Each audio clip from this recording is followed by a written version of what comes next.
Welcome to Bites and Sips. Here we take a bite of the Word of God and a sip of your tea, your water, your coffee, your juice, whatever it is that you like to relax with in your hands. Mine is a cup of tea. Put in some spices here and there to help me feel good about it. So I don't know what your mix is. Maybe one of these days you'll be sharing what is in everyone's cup. So welcome.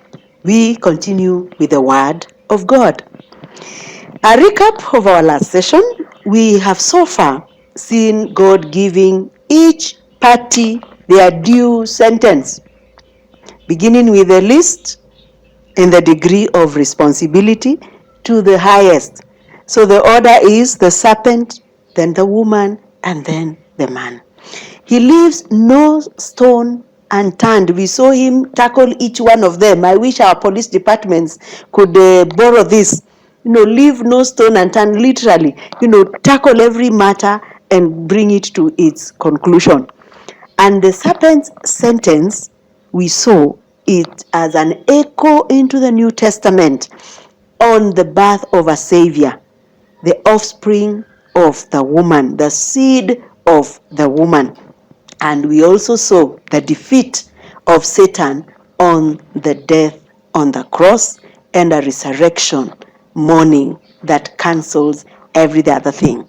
So today, we look at the next in line for judgment. So next in the dock is the woman. So our title reads, Judgment Continues. Now, the woman is the second in the transgression. She is brought up there for second to receive her condemnation and to hear her punishment. Let us look at her punishment. Genesis chapter 3 and verse 16 is our bite. I'm reading from the NIV. It says this, To the woman he said, I will make your pains in childbearing very severe. With painful labor you will give birth to children. Your desire will be for your husband, and he will rule over you. The first part reads, I will make your pains in childbearing very severe. With painful labor you will give birth to children. The disorder created by the human sin back in the garden brought with it suffering for the whole human race. Men and women have each known sorrow throughout history. Yet, we all know full well the unique sorrow of women. Because from this time on, people could live in God's world and reproduce their own kind only through suffering. King James, we like to shorten it and say KJV, says, I will multiply thy sorrows. And this curse has fallen in a heavier degree on the woman than on any other female. It has been said that women bring forth their young with more pain than any other creature. Every woman can attest to this in their experience of birthing a baby. This sorrow comes in disorders and pains from the time of conception or pregnancy, through to birth. We are nauseated, I'll speak as one of them. You feel nausea, you feel loathing for food, you feel craving for other foods, you feel dizziness, you have pains in the back, in the head, you have swollen legs, you have a puffy, pimply face sometimes, you feel faint, you get tired so fast. And there's always the danger of miscarrying. There's always the danger of many distresses that can come during a pregnancy. And this is repeated for every child. It is not once per woman. It is once per child. So if you have one child, you go through it. If you have two children, you go through it twice. If you have 3 children, you go through it 3 times. Woe unto our mothers who got 6, 10, 12 children. You can imagine what they have had to go through. These sorrows are frequent repetitions whenever the woman conceives, bears, and brings forth.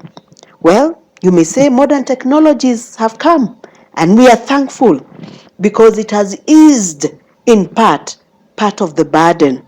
A painless birth, maybe through surgery, but there's still the rest of it.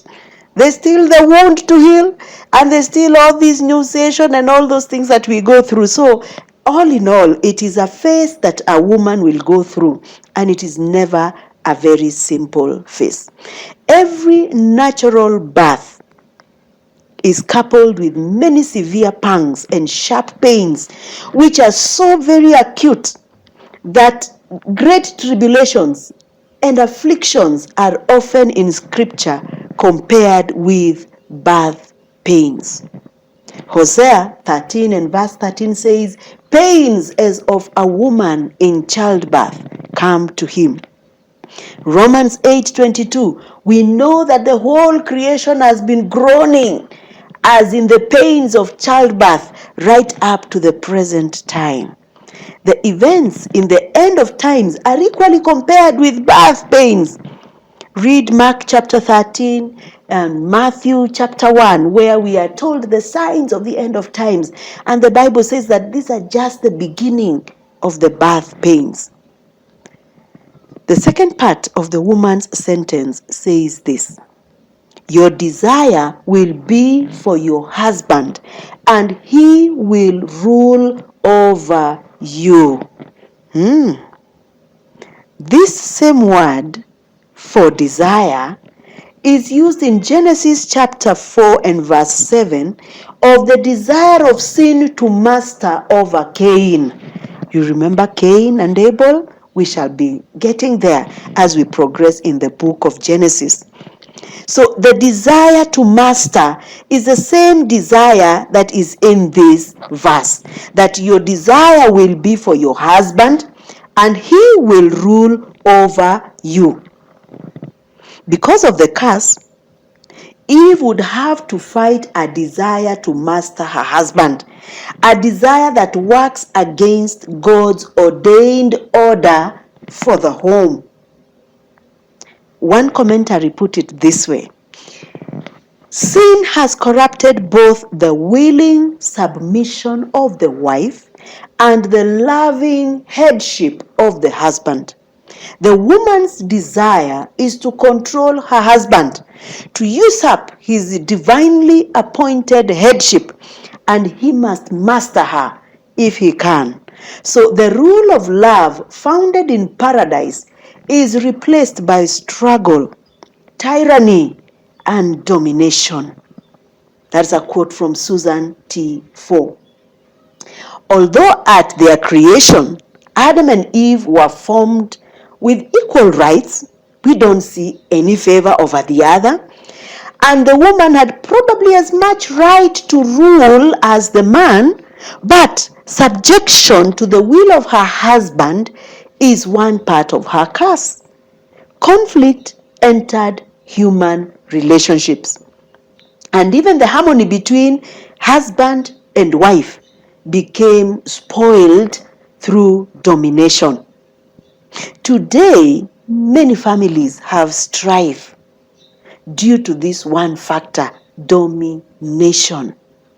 Each party wants to dominate the other, and society has knowingly and sometimes unknowingly fueled this. The moment we decided to boost one gender over the other, an imbalance was created. And we are now trying to undo the imbalance, but with many consequences to deal with. And this phrase also speaks of an inherent challenge in embracing the husband's role as leader of the home and family. There is a session that we did back there when we were discovering who the woman is, the Ezer Kenegdo, the helper, perfect complementary to the man. The man's role is leader of the home, and the woman is a helper, an assistant, standing alongside, complementing the man. We have so broken our social systems today that homes are no longer headed by a man. This is on the increase, and we have a lot of consequences as a result. The principle of Adam's headship as a husband was established before the fall. Right back there in Genesis chapter 2, in verse 18 and verse 22, now the curse on Eve makes it much harder for her to submit and flow with God's institution of male headship in the home. As a result of the fall, man no longer rules easily. He must fight for his headship. The woman, in turn, is solely at the will and pleasure of her husband. That's the woman's sentence.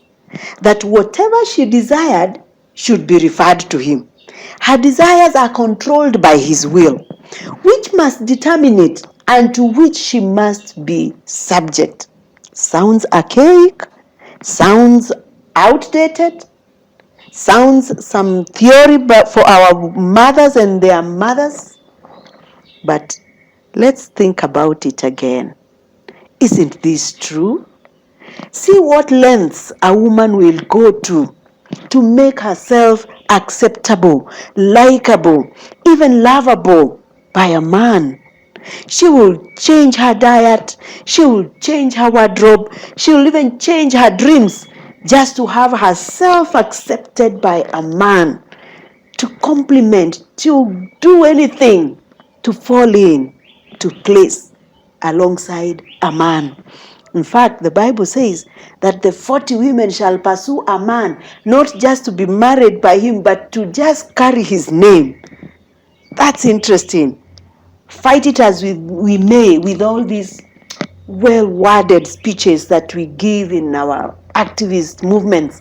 All these women's lib, and I'm not against them. But we must be careful that we are not fighting a losing battle. Because lying inside of us, quiescent under our skin, is this very fact that the man is a leader. We are their assistants. We stand along with them. But there's good news also. When Jesus came, some things changed. Under Jesus, way into the New Testament now, some of the effects of the curse are relieved. Thank God. And it has been the Christianizing of society that has brought rights and dignity to women. I quote one author called Barnhouse. This is what he writes. It is difficult for women in Christian lands to realize the miseries of their hundreds of millions of sisters in pagan lands, where the lot of women is little above that of cattle. Where the gospel has gone, the Lord has been lifted, and woman in Christ has become the reflection of the redeemed church, the bride of Christ. What a wonderful statement. I love it. That where Christianization has taken place, then we see a difference in status. The woman is not the oppressed woman. She is not the domineered over. She is acceptable as an equal partner. Woe unto those that live in those lands where the word of God has not yet reached. And it's up to you and me to remember our sisters in those societies where they are still downtrodden, not given an equal opportunity. I leave you to judge how we are doing as a nation when we see our politics of the day struggle with the gender rule. I think they call that gender rule on representation. Right now, our parliament is dwindling in between going home or staying in because of this one thing, the desire to dominate, to domineer. We shall today pray for our relationships, man and woman, our families, because it is dependent on these two, the man and the woman, to bring forth a family. And that family is our hope of tomorrow, because through the family, another one is born and another one, and it sustains through life. Hebrews chapter 3 and verse 6 reads this: "But Christ is faithful as the son over God's house, and we are his house, if indeed we hold firmly to our confidence and the hope in which we glory." Wow. That Christ is faithful. He has always been. He was in the past. He will be today. He will be in the future. And that the Son is over God's house. We are God's house. So the Son is over us. And only if we hold firmly to our confidence and the hope in which we confess the glory of God to come in the age that is to come ahead of us. So, my sister and my brothers, I urge us today to return to the core, to God's order of things. Let God's order reign. Let's not fight it. Let's not look down upon each other. Let's not fight for status at the expense of the other. It is in vain. It is in vain. It only breeds more brokenness. But let us embrace the love of God, the love of God that sets each one of us free and at liberty to worship and to live enjoying our liberality here on earth. We thank God for that. And let us take just a minute today. We shall pray for our families and for the relationship between a man and a woman. Let us pray. Our Father and our God, we come to your throne of grace. Father, we acknowledge that indeed we have fought against the order that you instituted from the very beginning. But it has brought us pain. It has brought us heartaches. It has broken us, Lord. Father, we come again in confession before you. Forgive us. Forgive us for going off your pathway and into a dark path, a dark alley that has led us to rob us of peace, of love, and of joy.